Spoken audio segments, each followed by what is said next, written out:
The debt sentence the marketplace smelled of dust and old smoke.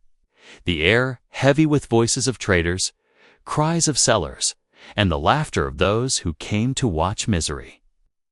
In the middle of the stone square stood the platform of shame, known across the city as the rental blocks. Here, debtors who could not pay were chained and displayed.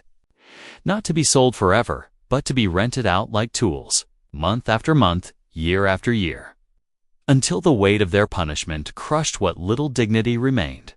On this day, a young alien girl stood on the wooden boards. Her skin was pale with hunger, her long hair tangled and dirty. Her wrists were bound with iron cuffs that pinched her every time she moved. She tried to lift her head high, but the jeers of the crowd pressed it down like an invisible hand. Children threw pebbles, merchants spat near her feet. Someone shouted, "Too weak. Not even worth a single coin." Laughter followed, sharp and cruel. The announcer, a tall alien with a booming voice, raised his staff to silence the noise. "This one owes more than her family could ever pay," he declared, his voice echoing against the stone walls. "Her punishment is clear. 7 years of rental service. Anyone with credits may take her. She will serve, obey, and work until the debt is gone or until she is broken." The girl's heart sank. She already knew this fate. It had been whispered to her for weeks. But hearing it spoken aloud in front of so many was like a knife cutting deep. She wanted to cry, but her tears had long dried. She had cried them all when her mother died, when the lenders came, when the notices were nailed to her door. Now she had no tears left, only silence. The crowd surged closer, voices overlapping. "I'll take her from my farm. She can clean the pens." One man shouted. "No. I'll rent her for the mines. She won't last a week, but I'll pay cheap." Another called. The girl trembled. She imagined herself choking in the dust of the mines, her body breaking under loads too heavy for her small frame. She imagined herself in dark corners, treated worse than beasts. Her eyes scanned the sea of faces, hoping, praying for a kind one, but most eyes were hungry with cruelty. Then the announcer struck the staff again. "Who makes the first claim?" he demanded. For a moment, there was silence. A hand rose from the edge of the crowd. It was not like the others, bone, clawed, or scaled. It was broad, steady, covered with worn gloves. The crowd parted, confused murmurs rising. A human stepped forward. The girl gasped softly. She had seen humans before, but never this close. He was tall, his shoulders straight, though his clothes were simple. His face was calm, unreadable, yet his eyes burned with something she could not name. Unlike the others, he did not laugh or sneer. His gaze rested on her, not as if she were an object, but as if she were. A person. Whispers rushed through the crowd. A human, claiming her. Why? Some mocked. He must be mad. Humans are strange. They waste their money, others said. The announcer narrowed his eyes. "You wish to claim this? Debtor? Outworlder?" he asked, half mocking, half curious. The human's voice was steady, strong enough to carry across the square. "Yes," he said, "I'll take her." The crowd erupted with laughter. Some slapped their knees, others shook their heads in disbelief. "A useless girl, and a human pays for her. What a joke," one shouted. But the human did not flinch. He reached into his coat, pulled out the required credits, and placed them in the announcer's hand. The announcer sneered, but accepted the payment. The chains around the girl's wrists clicked open, leaving red marks across her skin. She staggered forward, unsteady, expecting a kick, a shove, or a harsh command. Instead, the human bent slightly, offering his hand to steady her. She froze, staring, not sure if this was another cruel trick. "Stand tall," he said quietly, his voice low but clear enough for her to hear. "You're safe now." Her heart raced. Safe. The word echoed in her mind, almost too impossible to believe. She had been branded as debt, punished as property, spat on like dirt. How could safety come from this human stranger? The crowd jeered louder, angry they had been robbed of their entertainment. But the human ignored them. His hand stayed firm, his eyes calm. He guided her down the steps of the platform as if she were not a criminal or a slave, but someone worth protecting. The girl's legs shook as she followed, part of her still waiting for the blow, the betrayal, yet deep inside, a fragile spark lit, small and trembling. But real. For the first time in years, she felt something close to hope, and in that crowded, hostile marketplace. Under the eyes of enemies and strangers, the first thread of destiny was woven. A thread that would change not only her fate, but the fate of many. The girl walked beside the human, her wrists still red from the chains. Every step felt unreal. Her whole life she had expected cruelty, punishment, or silence. Now this stranger was guiding her away from the noise of the marketplace, away from the stares of people who hated her. The crowd behind them roared with laughter. Some shouted curses. Others spit insults. She will eat him alive. One voice sneered, or he will break her first. Another laughed. The announcer shook his head, muttering, "Foolish human, wasting credits on trash." The girl lowered her eyes. Her body tense, she kept waiting for the moment the kindness would end. Humans were rare in this city, and she had heard many stories. Some said they were monsters who burned worlds. Others said they were saviors who lifted slaves into freedom. She did not know which story to believe. The human said nothing as they left the square. His stride was calm, strong, his hand stayed near her shoulder. Not forcing, not pulling, but steady. The silence was strange. It was not the silence of anger or cruelty, but the silence of patience. Finally, when the noise of the market faded behind them, he spoke. "What is your name?" The girl blinked in surprise. Her name. No one had asked her that in months. To the crowd, she was only the debtor, the slave, or the worthless girl. She opened her mouth, but her throat felt dry. She whispered, "Lyra." The human nodded once, as if confirming something important. "Lyra," he repeated. "Good. My name is Aaron." The sound of his voice was steady, without mockery. He spoke her name like it mattered, like it belonged to her. That single word sent a strange warmth through her chest. But suspicion still coiled inside her. She remembered the dark stories of renters who pretended kindness only to crush their victims later. She pulled her arms close, her voice shaking. "Why? Why would you take me?" Aaron glanced at her, his expression calm. "Because I could," he said simply. Then added, "Because no one else should?" His answer confused her. What did he mean, no one else should? Did he see something in her that others did not? Or was he playing some human game she could not understand? They walked through narrow alleys, passing stone houses and wooden stalls. The city smelled of dust, spice, and smoke. Lyra kept her eyes low. Every shadow felt like danger. She had lived too long in fear to believe in sudden safety. When they reached a quieter street, Aaron stopped at a small house made of stone and metal. It was plain, with no banners, no guards, no signs of wealth. He opened the door and stepped aside. Gesturing for her to enter, her legs trembled. She stared at the doorway as if it were a trap. Every part of her told her to run, to hide, but she had nowhere to go. Her debt would drag her back to the block, and she would be worse than before. Aaron's voice was calm. "You're free to walk in. No one here will touch you. No one will hurt you." Slowly, carefully, she stepped inside. The room was simple but clean. A table, 2 chairs, a bed pushed against the wall. A small lamp gave off warm light.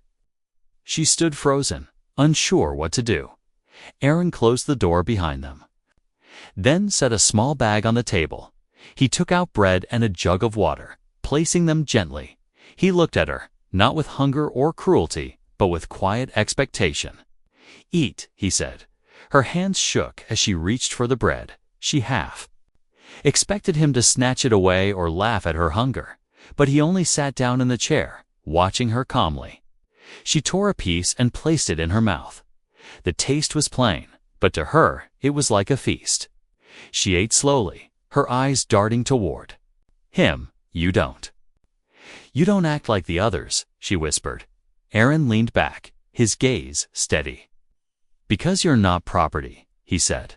You're not a thing to rent. You're someone, Lyra. The words hit her harder than any blow. Her chest tightened. Her eyes burned. For so long she had been called trash, debtor, useless. Now a human told her she was someone. She wanted to believe him, but the fear inside her screamed it was a lie. That night, when the lamp dimmed, Aaron gave her the bed and sat in the chair himself. She stared at him in confusion. Why don't you take the bed? She asked softly. He shrugged. Because you need it more. She lay down, her body stiff, her heart racing. She expected him to rise in the dark, to reveal his true cruelty, but he did not move. He sat quietly, arms crossed, his eyes closed. As if guarding her, the room was still, but inside her mind, storm clouds battled. Was he truly different, or was this only the first part of another cruel trick? As she drifted toward sleep, she heard him whisper to himself.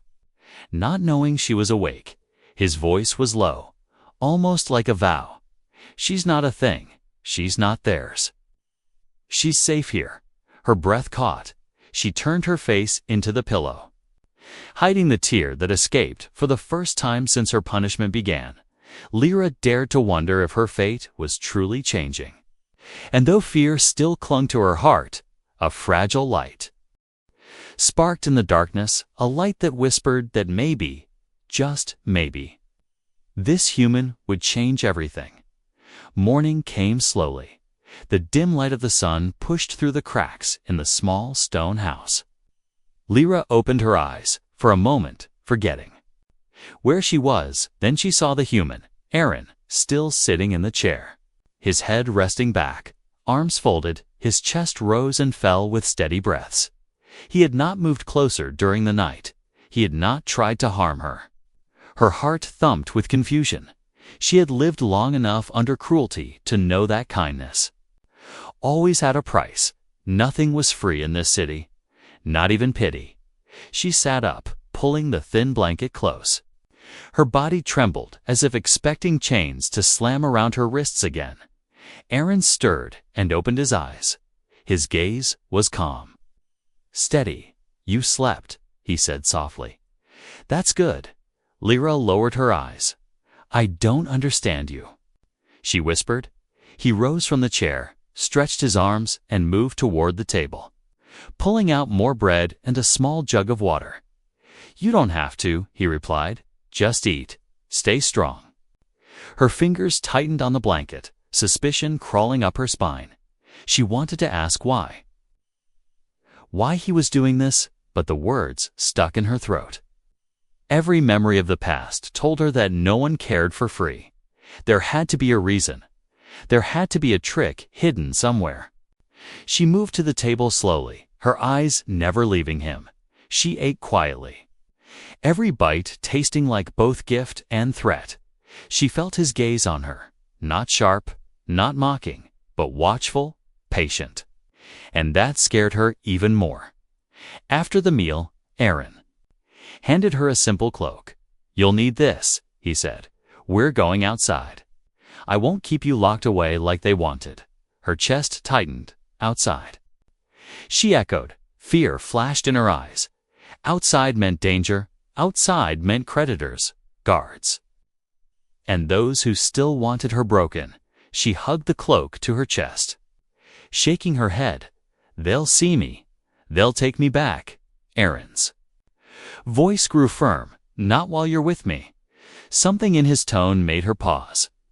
It was not arrogance. It was certainty, like stone that would not move. Still, fear clung to her bones like chains she could not break. They stepped into the street together. The city was waking. Merchants shouting, carts rolling, children running barefoot. Lyra kept her head low, the hood covering most of her face.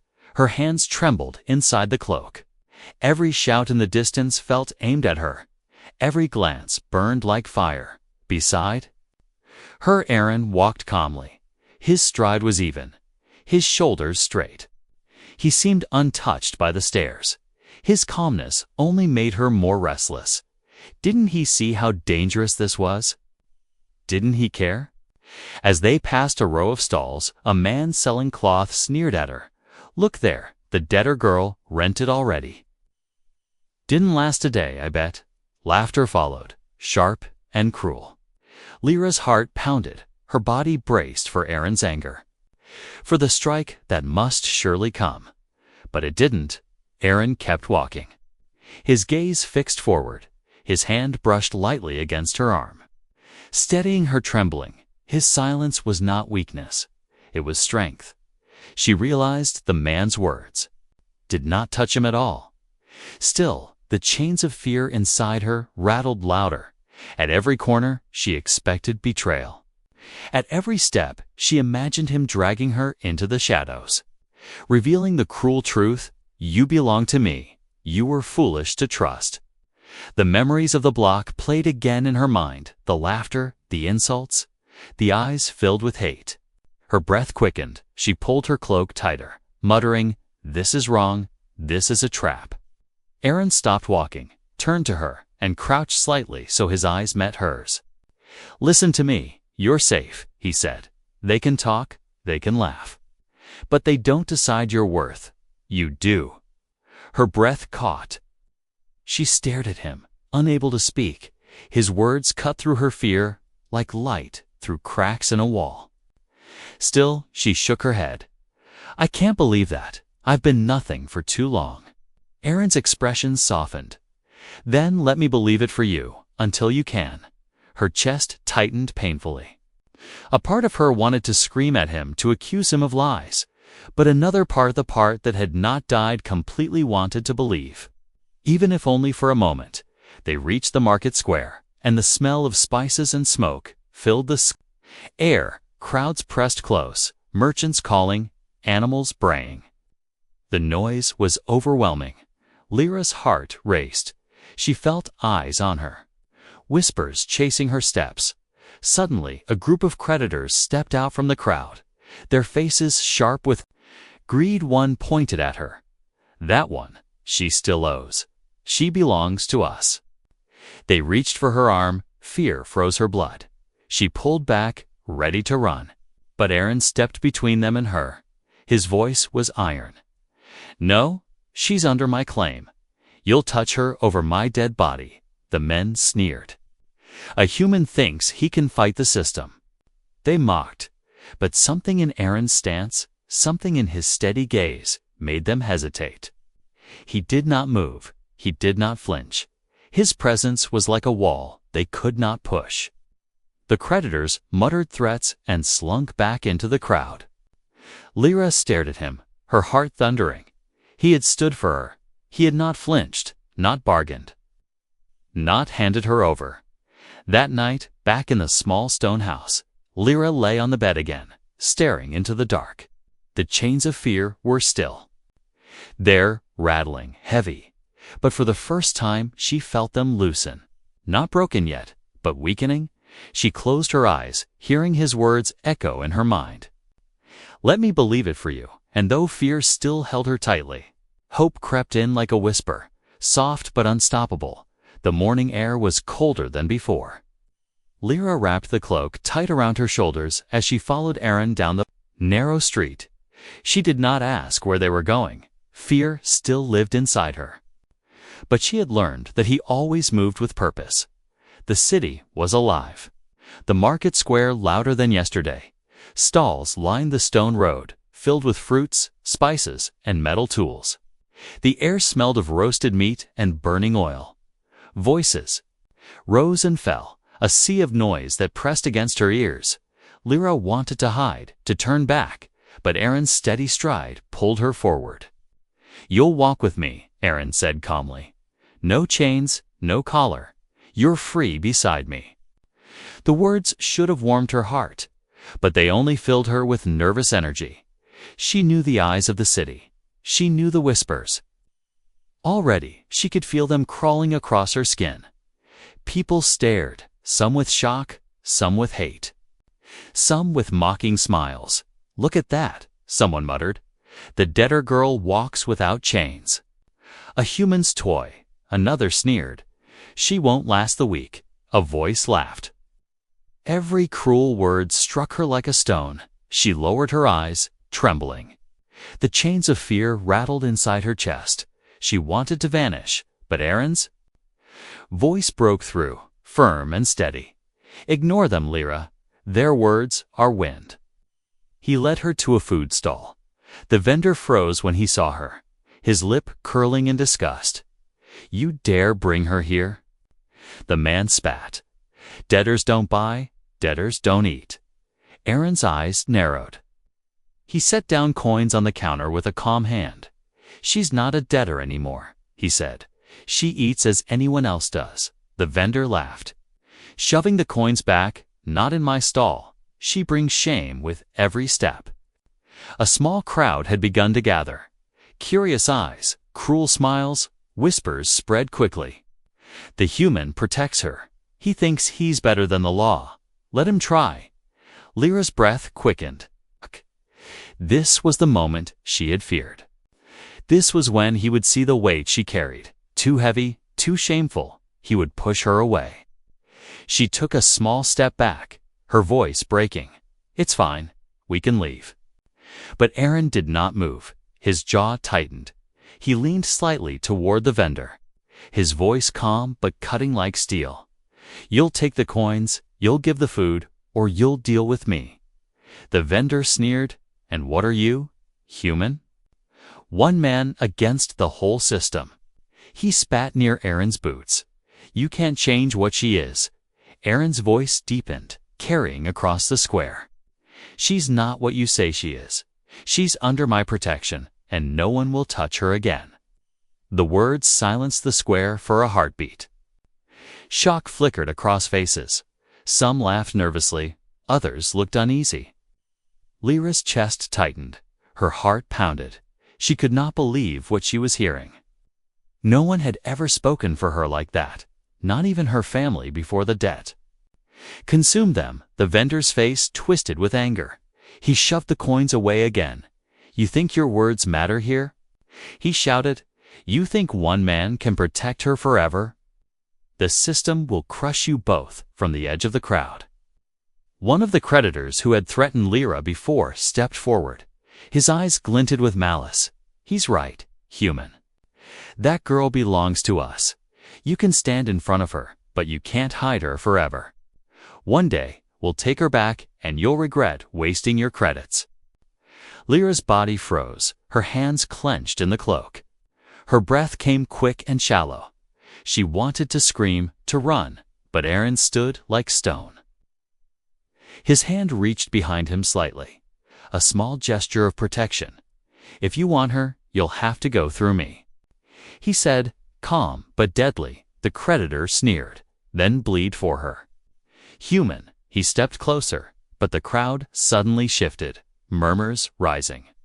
A group of guards appeared at the far side of the square. The creditors quickly slipped back. Into the crowd, not wanting trouble with the law, the vendor, pale now, grabbed the coins with shaking hands and shoved food into a sack. "Take it and go, human," he muttered. Aaron took the sack calmly, turned to Lyra, and handed it to her. "Hold this," he said softly. His tone was gentle again, as if nothing had happened. Her hands trembled as she took the sack. She stared at him, her voice barely above a whisper. "Why? Why do you do this?" Aaron looked at her for a long moment, his eyes steady, his voice simple. "Because someone had to, because you deserve." More than chains, the walk back to the small house was silent. The crowd's whispers followed them like shadows, but Lyra's mind was louder. Her fear was still heavy. But it was fighting something new inside her, something bright, something terrifying. Hope. That night, she lay awake, staring at the ceiling, replaying the moment over and over. He had stood before everyone, before creditors, before guards, and declared her worth. He had not flinched, not stepped back, not abandoned her for the first time in years. She allowed herself to think, maybe my life will not end in the dust of the mines. Maybe I am not just debt. Maybe destiny has changed. And in the silence of the night, Lyra whispered one word to herself, as if testing it on her tongue. Free. The night was cold. The wind hissed through the cracks of the small stone house. Carrying with it the distant voices of the city, Lyra sat near the faint glow of the lamp, her hands folded in her lap. Her eyes were heavy, but her mind refused to rest. The day's events in the market kept returning Aaron's voice, his stance. The way he stood between her and the creditors, he had spoken for her, as if she was worth something. Aaron sat across from her, sharpening a small blade with calm, steady movements. His face was quiet, unreadable. But his presence filled the room with a strange safety. Lyra's chest ached with questions, words that pressed against her lips, but refused to come out. Finally, she broke the silence, her voice barely more than a whisper. Why do you do it? Why fight for me? Aaron glanced up, his eyes steady. Because you shouldn't fight alone, he said simply, then returned to the blade. The answer struck her harder than she expected. For years, she had fought alone against debt, against hunger, against the cruel stares of the world. Alone, she had carried it all until her knees buckled. And here he was, a stranger, claiming the weight as if it belonged to both of them. Her throat tightened. She turned her eyes away, staring at the floor. Memories rose like old wounds reopening. She had buried them deep, but the silence of the night pulled them back. She whispered, I never meant for any of this to happen.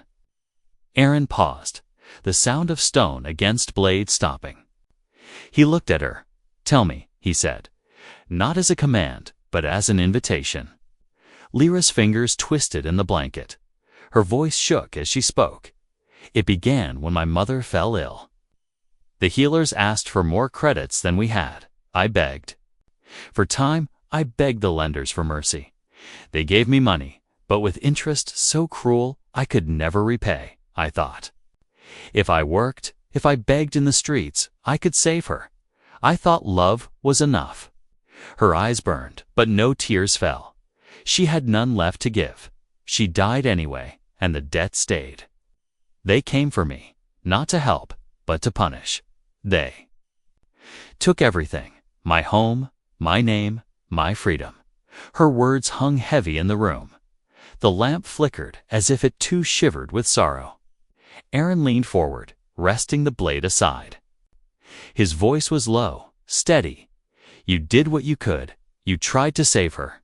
There is no shame in that. Lyra shook her head sharply. There is shame. There is nothing else. I failed her. And I failed myself. Now I am nothing but a debtor, a punishment for others to laugh at. Aaron's gaze sharpened.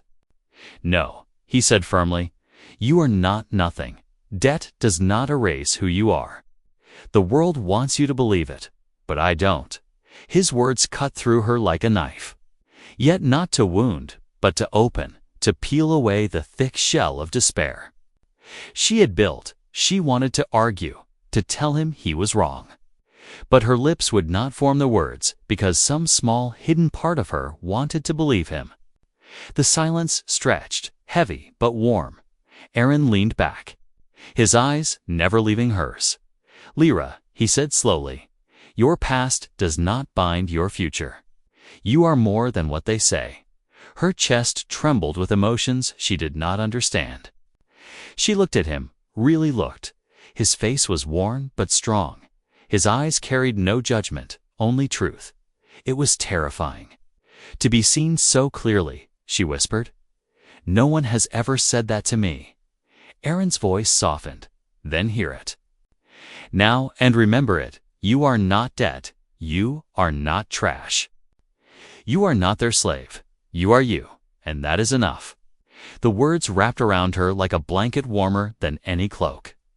Her heart thudded painfully, and for the first time in years, she felt the sting of a single tear sliding down her cheek. She quickly wiped it away, ashamed to be seen crying. But Aaron did not mock, did not turn away. He simply sat in silence, letting her grief breathe. Hours passed, the lamp burned lower. Lyra's body grew heavy with exhaustion. Yet her heart felt strangely lighter. She had spoken truths she had buried, and they had not been used against her. Instead, they had been met with respect before she drifted into sleep. She whispered one final thought, barely audible. Maybe I was wrong. Maybe kindness still exists. Aaron, half asleep in his chair, heard her words and let a faint smile touch his lips. He whispered back, "Kindness is what we choose. And I choose it for you." The night grew quiet, the chains of fear inside her rattling softer. For the first time, she dreamed not of debts or punishments, but of open roads and skies, free of walls. And though the world outside still hated her, inside that small house, the seeds of a new destiny had begun to grow. The city did not forget. Whispers spread like fire. By morning, the market square carried the story of a human who had stood against creditors and declared a debtor girl free. By evening, taverns echoed with laughter and anger. Some mocked Aaron as a fool. Others whispered with unease. For the first time, the system had been challenged openly. Lyra felt the weight of those whispers. Each step outside was heavy. Every look from strangers cut her skin like a knife. She wrapped herself tighter in the cloak, but she knew the truth. Her presence with Aaron was drawing eyes, and those eyes carried hate. Aaron, however, walked with steady calm. He carried no banners, no weapons raised high, only quiet strength.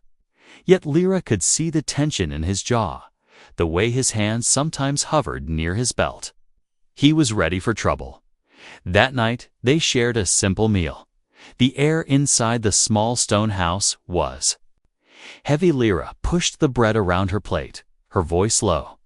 "They will come, won't they?" Aaron's eyes lifted. His voice was steady. "Yes. They'll try to take back what they think they own." Her chest tightened. Fear clawed up her throat. "Then why keep me?" she asked. "You could walk away now. No one would blame you. You could live in peace." Aaron leaned forward, his gaze sharp. "Peace built on abandoning you isn't peace. It's cowardice." The words stunned her. She stared, unable to breathe for a moment. No one had ever spoken like that for her. No one had ever chosen her when it meant standing against the world. The knock came sooner than she feared, heavy. Fists slammed against the wooden door. Voices shouted from outside, "Open up, human. Hand over the debtor and we'll spare you trouble." Lyra froze, her body trembling. Memories of the block rushed back. The laughter, the chains, the spit. She grabbed Aaron's sleeve, whispering, "Don't open it, please. They'll hurt you, they'll hurt us." Aaron placed his hand over hers, steady and warm. "Trust me," he said. His voice carried no fear, only iron. He rose and opened the door. A group of enforcers stood outside, armored and armed. Their leader, a broad alien with scarred skin, sneered. "You think you can defy the system, human? That girl is debt, and debt belongs to us." Aaron stood in the doorway, his shoulders filling the frame. "She is not debt," he said, his voice calm but sharp as steel. "She is not yours, she is under my protection."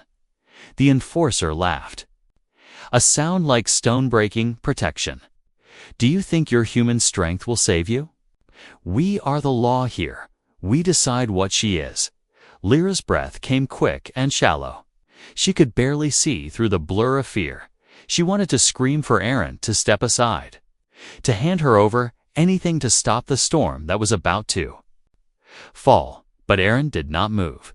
His voice rose louder, carrying into the street. No, you don't decide her worth. She does. And I will stand here until you understand it. The crowd was gathering again. Neighbors peeking from doors, passers-by stopping to watch. Whispers filled the air.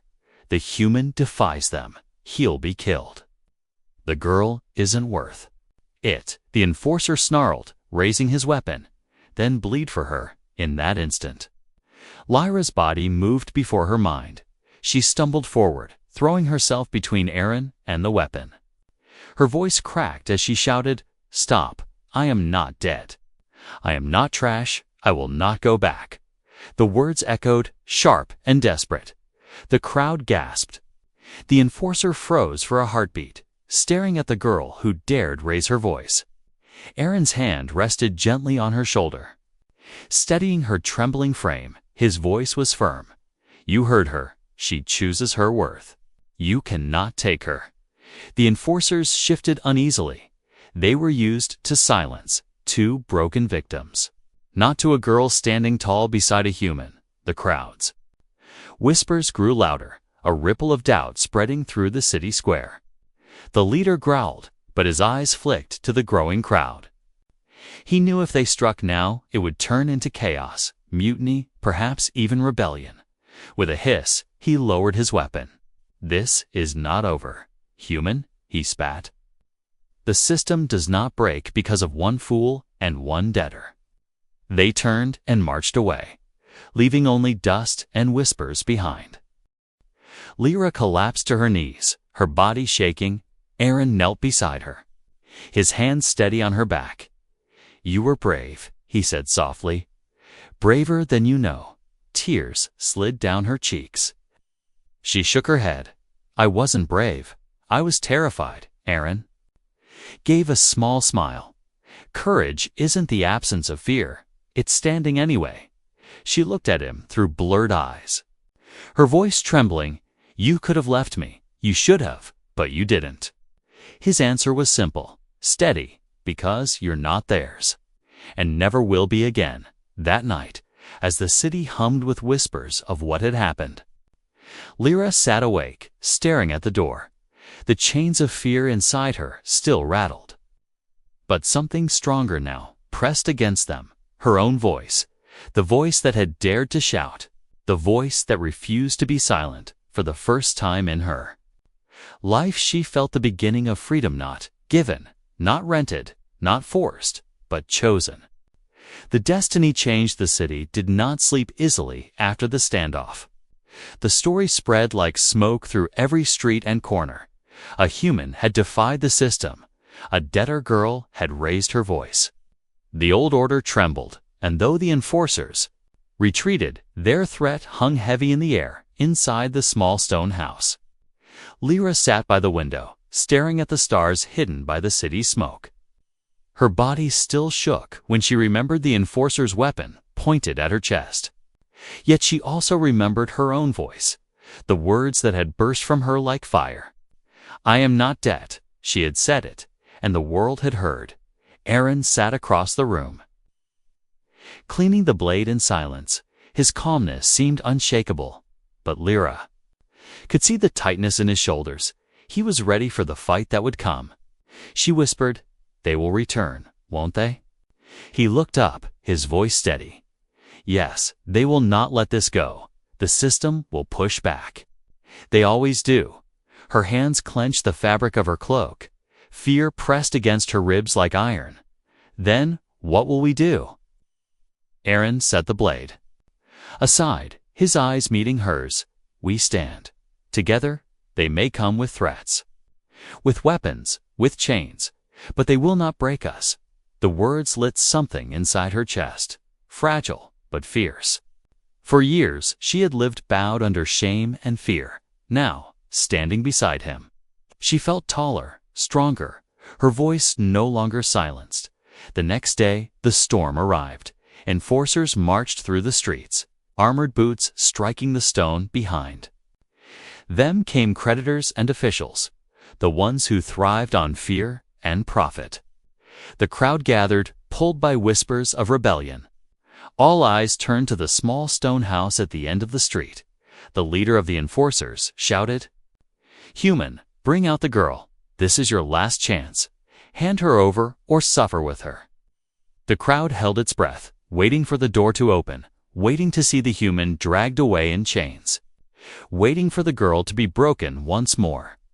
But the door creaked open. Aaron stepped out first, his face calm, his stride steady. Behind him, Lyra followed, her head lifted, her steps sure, though her body trembled inside. The whispers rippled through the crowd. She walks beside him. She does not bow, she dares to face them. The enforcer sneered, "You are both fools. Do you think you can defy centuries of order? She is dead. She belongs to the system, and you, human, will die for her." Aaron's voice cut through the air, louder than the enforcer's roar. "No, she belongs to no one. She is free, and if you wish to take her, you will face me first." Gasps rippled through the crowd. Lyra felt her heart hammer in her chest, but this time she did not stay silent. She stepped forward, her voice trembling but strong. "I was punished for loving too much, for trying to save my mother. They called me worthless. Trash, debt, but I am not. I am Lyra, and I will never bow again." The crowd erupted with shouts. Some cheered, some cursed. The enforcers faltered for a heartbeat. Unused to such open defiance, the leader growled, raising his weapon. "Enough, take them both." But before he could move, something unexpected happened.